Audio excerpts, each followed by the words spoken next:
व्यक्ति बड़े भाव से चला जा रहा था सिगरेट पीते हुए रास्ते में, केले के छिलके पर पैर पड़ा, फिसला, सिगरेट तो जलती रही लेकिन उसके जीवन का दीपक बुझ गया। क्यों? क्योंकि वो असावधान है। असावधान व्यक्ति के जीवन की ये दशा होती है कि प्रतिदिन हमारी आयु क्षीण हो रही है, लेकिन आयु के क्षीण होने के बाद भी हम अपने जीवन में उस परम तत्व को स्वीकार नहीं कर पाते। इसी को स्वीकार करने की आवश्यकता है जो किसी महापुरुष की शरण में जाने पर ही प्राप्त होगा। यही कारण है कि परीक्षित जैसे महात्मा को सुखदेव जैसे महापुरुष की शरण मिली। देखिए, ये तो वंश परंपरा दो रूपों में हमारे सामने आती। एक बिंदु वंश होता है, एक नाद वंश होता है। हमारी जो परंपरा चलती है ना, एक बिंदु वंश और एक नाद वंश। बिंदु वंश मतलब पिता का वंश, पिता से जो वंश परंपरा मिली है वो बिंदु वंश कहलाता है। नाद वंश माने गुरु परंपरा। दोनों में अंतर इतना है कि जब बिंदु वंश में आप परिचय दोगे तो पहले पुत्र का नाम लिखा जाता है, बाद में पिता का नाम लिखा जाता है। लिखते ना, पहले नाम लिखा फिर पिता का नाम लिखा, पिता का नाम ये, पहले पुत्र का नाम। लेकिन नाद वंश परंपरा में ये नहीं होता, पहले गुरु का नाम फिर उसके बाद शिष्य का नाम आता है। ये जरूरी है कि कोई शिष्य एक अच्छे गुरु को प्राप्त करके अपने आप को कृतकृत समझे, लेकिन एक गुरु भी श्रेष्ठ शिष्य को प्राप्त करके वो भी अपने आप को आनंदित अनुभव करता है। परीक्षित को सुखदेव जी मिले, ये परीक्षित का भाग्य है, लेकिन सुखदेव को परीक्षित जैसा श्रोता मिला, ये सुखदेव का आनंद है। सुखदेव जी आनंदित हो गए। विवेकानंद को रामकृष्ण परमहंस मिले, ये विवेकानंद का भाग्य था, लेकिन रामकृष्ण के ज्ञान को प्रसारित करने वाले विवेकानंद को प्राप्त करके रामकृष्ण परमहंस भी प्रसन्न हुए। ऐसा शिष्य मुझे मिला। जितना उत्साह रामकृष्ण परमहंस को विवेकानंद के मिलने पर था, उतना विवेकानंद को रामकृष्ण के मिलने पर नहीं हुआ था। आप उनके जीवनी पढ़िए कभी। तो जब विवेकानंद जी गए, नरेंद्र नाम था उनका, तो उन्होंने पूछा कि कहां थे अभी तक नरेंद्र? बोले भटक रहा था। कहां भटक रहे थे? बोले ब्रह्म को जानने के लिए। तो पूछा विवेकानंद जी ने कि आपने ब्रह्म को देखा? बोले देखा।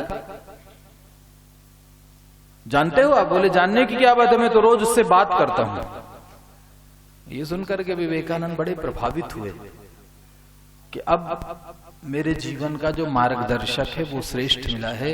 आज तक किसी ने नहीं कहा कि मैंने ब्रह्म को देखा है या मैं ब्रह्म से बातें करता हूं। ये रामकृष्ण परमहंस को आनंद प्रदान करने वाला शिष्य है। अर्जुन को कृष्ण मिले, अर्जुन का भाग, लेकिन कृष्ण को अर्जुन जैसा शिष्य मिला, ये कृष्ण को आनंद है। सुखदेव को परीक्षित मिले, ऐसा श्रेष्ठ प्रश्न पूछा था, सुन करके ही आनंदित हो गए। ये तो गुरु परंपरा है जो नादवंश की परंपरा को आगे बढ़ाने वाली। परंपरा से ज्ञान का निर्वहन उत्तरोत्तर आगे बढ़ता रहता है। भगवान कृष्ण ने रुक्मिणी के साथ दुर्वासा ऋषि का रथ चलाया, गुरु की सेवा की, भाग्य उनका। तो ये तो एक परंपरा का स्वरूप है जो हमारे जीवन में किसी भी रूप में प्राप्त होते हैं। देखिए, गुरु के कई रूप होते हैं। गुरु कितने रूपों में अपने शिष्यों पर कृपा करता है। शास्त्रों में कहा जाता है कि गुरु तो मछली भी है, गुरु मुर्गी भी है और गुरु कछुआ भी है। तीनों प्रकार से अपने शिष्यों का पोषण करता। देखिए, तीनों में अलग अलग परंपरा है। मुर्गी जब अंडे देती है ना, अंडे के ऊपर बैठ करके उसको से करके विकसित करती है। मुर्गी अंडे के ऊपर बैठती तब बच्चे पैदा होते हैं, स्पर्श करके। मुर्गी के बाद मछली जब अंडा देती है तो मछली कभी अंडे के ऊपर बैठती नहीं है, वो अंडा देने के बाद दूर से उसको देखती रहती है।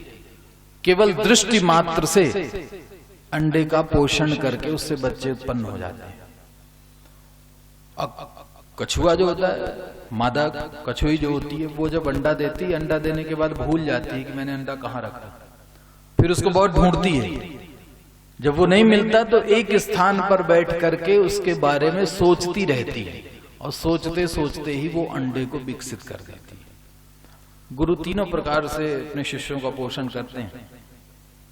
एक तो मुर्गी के जैसे स्पर्श करके, जब गुरु मंत्र होता है ना, तो गुरु मंत्र सिर पे हाथ रख के, कपड़ा डाल करके, कानों में मंत्र दे करके वो उसे एक सदमार्ग का उपदेश करते हैं। स्पर्श मात्र से गुरु ने सिर में हाथ रखा, हाथ रख करके ही उस पे अपनी शक्ति का आधान किया और एक सदमार्ग की परंपरा नादवंश के रूप में उसको प्रदान कर दिया, अपने वंश में जोड़ दिया उसको। ये स्पर्श करके मुर्गी के जैसे अपने बच्चों का पोषण करना, ऐसे गुरु अपने शिष्यों को स्पर्श करके शक्ति प्रदान करते हैं। कुछ परंपरा केवल देख करके, गुरु अपने शिष्यों को देख करके दृष्टि मात्र से अपनी शक्ति का आधान करते हैं। और कभी कभी स्पर्श भी नहीं होना, देख भी नहीं पाना, कोई शिष्य बहुत दूर है, गुरुजी बहुत दूर है, तो ये मत सोचो कि गुरुजी कृपा नहीं करते। वो तो कहीं बैठे माला जप रहे हैं, यदि अपने शिष्य का ध्यान आ गया तो उसी चिंतन में अपने शिष्य का कल्याण करेंगे। कहीं भी बैठे, 1000 किलोमीटर दूर बैठे, यदि वो हवन कर रहे हैं और आप में शिष्यत्व की वो योग्यता है कि 1000 किलोमीटर दूर बैठे गुरु आपका स्मरण कर रहे हैं, तो वहीं से हवन करते करते आपका चिंतन करके आपका कल्याण करेंगे। तो ये तो दोनों की परंपरा एक दूसरे को महत्वशाली बनाती है, एक दूसरे के श्रेष्ठ महत्व को बढ़ाने वाली। इसलिए सावधान रहिए। परीक्षित के कहने का, सुखदेव जी के कहने का मतलब है कि अपने जीवन में सावधान रहो। प्रतिदिन मृत्यु को भूलना नहीं है, मृत्यु को ध्यान करते रहो। किसी की अर्थी को कंधे दे करके शमशान घाट यदि पहुंचाने का मौका लगे तो चूकना मत। शमशान घाट जाने का मौका मिला तो जरूर जाइए, क्योंकि वहां जाने के बाद जीव सावधान रहता है। शमशान घाट में जाने के बाद उसको ये जरूर भाव आता है कि मेरा भी यही होगा, इसलिए सावधान रहो। इसलिए जब अवसर मिले तो इस बात से चूकना मत, रोज जाना हो। मृत्यु वास्तव में मृत्यु नहीं है। एक व्यक्ति बढ़िया कब्रिस्तान में बैठा हुआ है, अकेले बैठा था, सोचा रात के समय मुर्दों से बात करूंगा। तो जहां मुर्दा दफन किया गया था, उसी दफन किए मुर्दे के पास बैठा था। रात हो गई तो रात को सोचा इससे बात करूं, तो एक मुर्दे से पूछा, क्या हाल चाल है तुम्हारा, कुछ हाल चाल बताओ। का हाल चाल क्या बताओ, मर के देखो तो आनंद आएगा मेरे जैसे। मरने का मतलब मैं को समाप्त करो, अपने अभिमान को नष्ट कर दिया जाए। मृत्यु का मतलब तो ये है कि मरने के लिए हमेशा तैयार रहिए, भय नहीं, अभयत्व स्वीकार करके मृत्यु से निर्भय होकर के उसको अपने अभिमान के रूप में नष्ट करने का विचार करिए। हमेशा अभिमान नष्ट हो जाए। प्रेम गली अति सांकरी, जामे दो न समाहि, दो नहीं आ सकते। एक कोई प्रेमी अपनी प्रियतमा से मिलने के लिए गया, दरवाजा खटखटाया, अंदर से उसने पूछा कौन हो? उसने कहा मैं। उसने दरवाजा नहीं खोला, बहुत देर तक दरवाजा खटखटाता रहा वो, उसने नहीं खोला, लौट आया। घर लौट करके आया, इतना प्रेम करता था कि फिर उससे मुलाकात हुई नहीं। उस प्रेम के कारण वो दिन रात न सोए न खाए न पिए, बस अपनी प्रियतमा का ध्यान करता रहा। मैं समाप्त हो गया। आखिरकार इतना व्याकुल हो गया कि उसको घर में चैन नहीं पड़ा, फिर पहुंचा उससे मिलने के लिए। फिर दरवाजा खटखटाया, फिर उसने अंदर से पूछा कौन हो? उसने कहा बस तू ही तू है। उसने फट से दरवाजा खोल दिया। हमारे जीवन का जब ये मैं समाप्त होगा ना, केवल वो परमात्मा दिखने लगेगा, तो प्रभु निश्चित रूप से द्वार खोलेंगे, उद्देश्य एक हो जाएगा जीवन का। एक बादशाह चादर फैला करके नमाज पढ़ रहा था।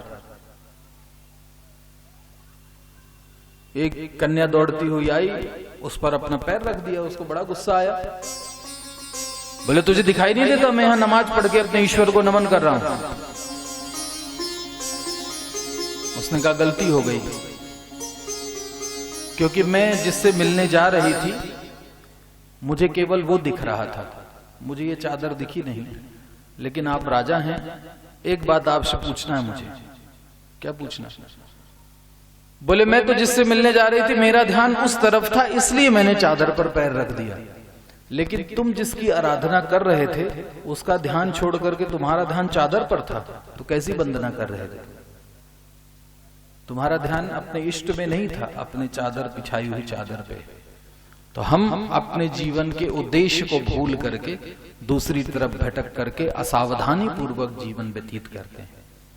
सुखदेव जी कहते हैं अंते नारायण स्मृति, प्रयास करो कि अंत समय में नारायण की स्मृति हो जाए, मृत्यु के समय प्रभु का नाम मुंह से निकल जाए, इसके लिए प्रयास करो। कहा प्रभु समय बहुत कम है, 7 दिन का समय है, 7 दिन में क्या करूंगा?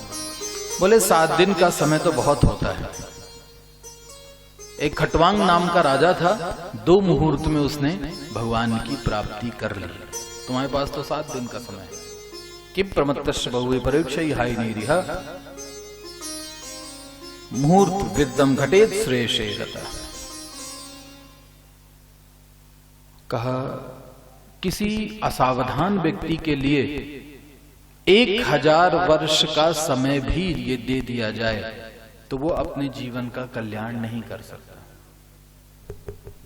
और यदि कोई सावधान है तो वरम मुहूर्त विद्यम, केवल 1 मुहूर्त का समय उसके जीवन का कल्याण कर देगा।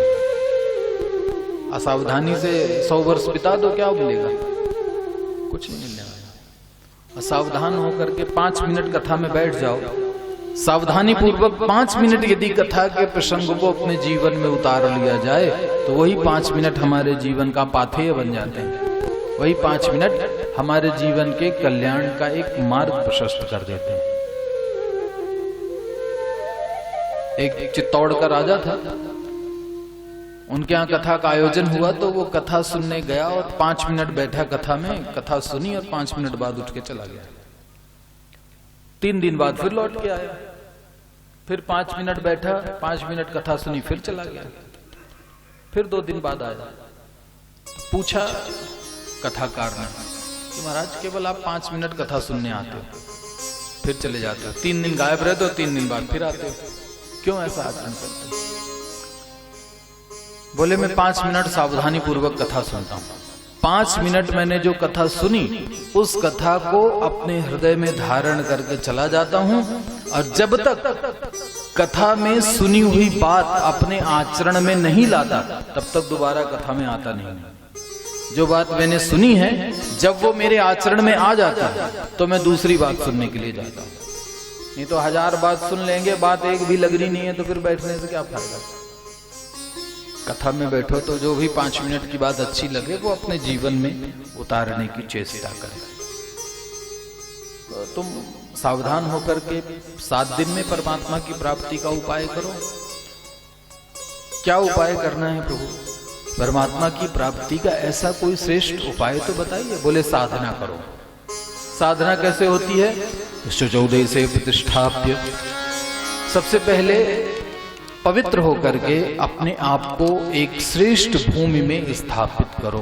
गीता में भूमि की महिमा भी बहुत बताई गई। जहां पर बैठ करके साधना कर दी ना, वो साधना की भूमि भी श्रेष्ठ होनी चाहिए। शुचौदे से प्रतिष्ठा, यदि साधना करनी है तो किसी पवित्र स्थान पर बैठ करके साधना की, जहां से पॉजिटिव एनर्जी निकलती हो, ऐसी जगह पर बैठकर साधना करिए तो साधना फलीभूत होती है। आप अपने घर में ही अनुभव ले लीजिए, कितने सारे कमरे होते हैं जहां भगवान को स्थापित किया है, देवालय बनाया है, वहां बैठ करके कभी माला जपिए, पूजा करिए तो मन ज्यादा स्थिर होगा। रसोई घर में बैठ करके करोगे थोड़ा कम होगा, वहां उतनी पवित्रता नहीं है। शयन कक्ष में बैठ करके पूजा करोगे वहां इतनी पवित्रता नहीं है, इसलिए वहां ध्यान पूजा पाठ में मन कम लगेगा। आप चित्रकूट में जाकर करिए भगवान का ध्यान। विचित्र भूमि, अद्भुत भूमि है चित्रकूट ने, अचल अहेरी, अचल पर्वत है वो चित्रकूट। ऐसा हमारे महात्मा लोग कहते हैं कि सारी धरती घूमती है ना, लेकिन चित्रकूट नहीं घूमता। ऐसे महात्माओं का भाव है कि सारी धरती चक्कर लगाती है, घूमती रहती है, लेकिन चित्रकूट स्थिर पर्वत है, इसलिए वहां ध्यान तुरंत लगता है, चित्त स्थिर होता है, इसलिए नाम चित्रकूट है। जो कूट कूट करके हमारे चित्त को स्थिर कर देता है, इसलिए उसको चित्रकूट कहते हैं। वहां जाइए, अपने आप आपका चित्त स्थिर हो जाएगा। बैठ करके ध्यान करिए, बद्रीनाथ चले जाइए, ध्यान लगाने में कोई परेशानी नहीं। आप बैठे और नेत्र बंद किया कि सीधे भगवान से आपका नाता जुड़ेगा। स्थान की महिमा होती, भूमि की महिमा होती। पवित्र भूमि में बैठिए, मन स्थिर होगा। सुखदेव जी ने कहा पहले पवित्र भूमि में अपने आप को स्थापित करो, साधना का क्रम प्रारंभ करो। जितासनो जित श्वासो जित संगो जितेंद्रिय स्थूले भगवतो रूपे मनः संधारयेद्या। आसन को स्थिर करो, प्राणायाम करो, आसक्तियों पर विजय प्राप्त करिए, जितेंद्रिय होकर के भगवान के विराट रूप का दर्शन करिए। अद्भुत रूप है प्रभु का। ध्यान का क्रम है, मन की एकाग्रता के लिए ध्यान की आवश्यकता है। देवताओं की उपासना का फल इत्यादि वर्णन किया। कहा प्रभु मुझे सृष्टि वर्णन सुनाइए, सृष्टि कैसे बनी, प्रारंभ से कथा सुनाने की कृपा करें। सुखदेव जी प्रसन्न हो गए। 3 अध्यायों की कथा तो जल्दी जल्दी सुनाई। चौथे अध्याय में याद आया कि मैंने मंगलाचरण ही नहीं किया।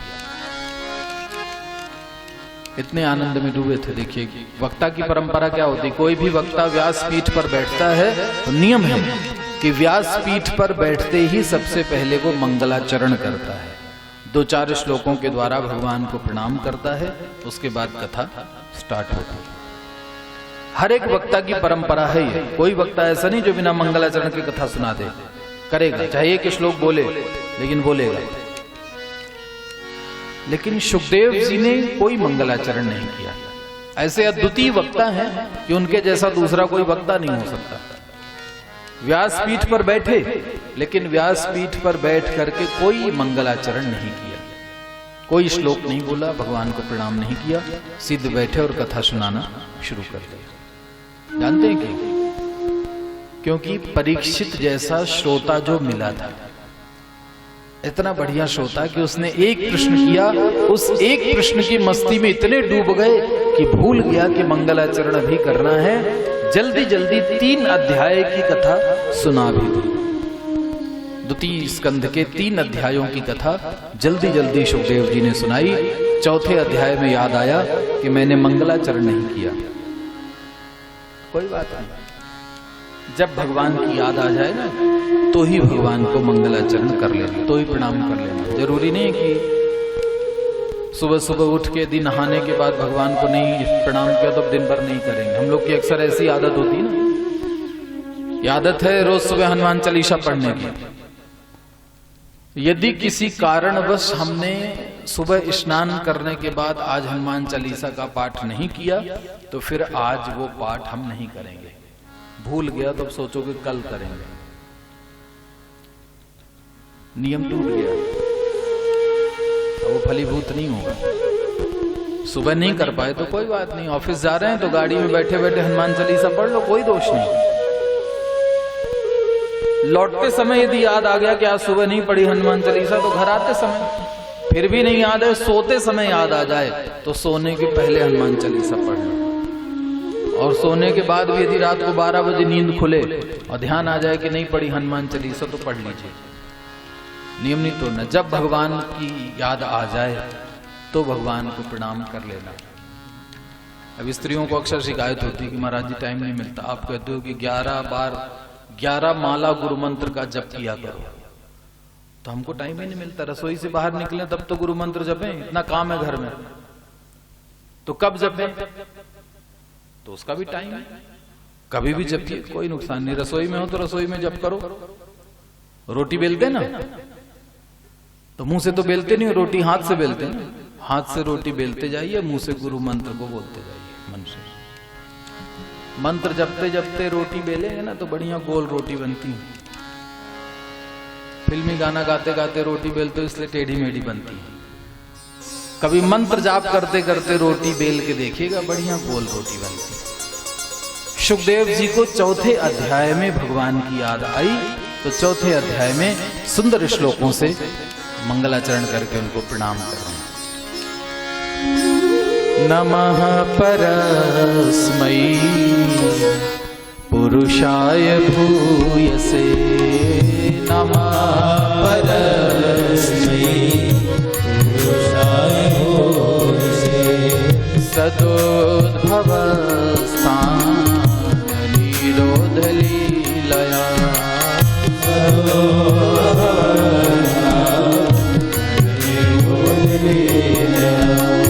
गृहीत शक्ति कृतयाय देहिना, गृहीत शक्ति कृतयाय देहिना, अंतर्भवायानुपलक्ष्य वर्त्मने, अंतर्भवायानुपलक्ष्य वर्त्मने। सुखदेव जी प्रणाम कर रहे हैं, प्रभु आपके उस पुरुषोत्तम स्वरूप को मैं प्रणाम करता हूँ, उस स्वरूप की वंदना करता हूँ जिन्होंने इस संसार की उत्पत्ति, पालन और संहार के लिए 3 शक्तियों को धारण किया हुआ है। ऐसे ही परम पुरुष परमात्मा मैं बार बार आपको प्रणाम करता हूँ, जो इस सृष्टि का निर्माण करके अपनी 16 कलाओं से युक्त होकर के सृष्टि का भोग करने वाले हैं। वही परमात्मा मेरी वाणी में बैठ करके मुझे कथा करने का सामर्थ्य प्रदान करे। सुंदर मंगलाचरण किया। कहा परीक्षित जी, आपने जो प्रश्न किया है यही प्रश्न नारद जी ने ब्रह्मा जी से किया था। जाकर के नारद ने पूछा ब्रह्मा जी से कि प्रभु क्या सृष्टि आप बनाते हो? ब्रह्मा ने कहा मैं नहीं बनाता, मैं तो केवल आदेश का पालन करता हूं। कौन आज्ञा करने वाला है? बोले तस्मै नमो भगवते वासुदेवाय धीमहि यन्माया दुर्जया मां ब्रुवन्ति जगद्गुरु। उस जगत गुरु वासुदेव को प्रणाम करो जो इस सृष्टि को बनाने वाले हैं, जिनके ही कारण यह सृष्टि बनी। कैसे बनी वो कथा मुझे सुनाइए। ब्रह्मा जी ने कहा सुनाऊंगा, पर एक शर्त है मेरी, पहले संकल्प करो। पहले दिन आपको कहा था ना कि संकल्प करिए। तो ब्रह्मा जी ने अपने पुत्र नारद को कथा सुनाने के लिए पहले हाथ में जल दिया कि नारद जल लेकर के संकल्प करो। संकल्प क्या करना है? बोले यथा हरो भगवती नृणाम भक्तिर भविष्यति सर्वात्मन निखिलाधारे इति संकल्प वर्णय। नारद जी करो कि जिस परम पुरुष परमात्मा के द्वारा सारी सृष्टि चलती है, सारी सृष्टि का कल्याण होता है, वो भक्ति मेरे जीवन में प्रवेश कर जाए। भागवत कथा तो तभी सुनने में आनंद होगा जब हम भक्ति का सुंदर संकल्प लेकर के बैठेंगे। भक्ति को प्राप्त करने का संकल्प लेकर के बैठिए, कथा का आनंद तभी आएगा। नारद से कहा संकल्प करो। नारद ने संकल्प ले लिया। अनेन ठीक है प्रभु, आप जो कहते हो मैं संकल्प लेता हूं कि तदा नाहम हृदय दासो लोके त्वाम न प्रवर्तये। भक्ति के सामने नारद ने संकल्प किया कि मैंने अपने पिता को संकल्प दिया था कि भगवान की भक्ति मेरे जीवन में आ जाए, और अब मैं भक्ति के सामने संकल्प करता हूं कि जब तक भक्ति का प्रचार प्रसार पूरे संसार में न कर दूं, जन जन में घर घर में जब तक भक्ति का प्रचार नहीं करूंगा, तब तक मैं भगवान का दास ही नहीं कहलाऊंगा। तदा ना हम हरे दास। ब्रह्मा जी के कहने पर संकल्प ले लिया नारद ने।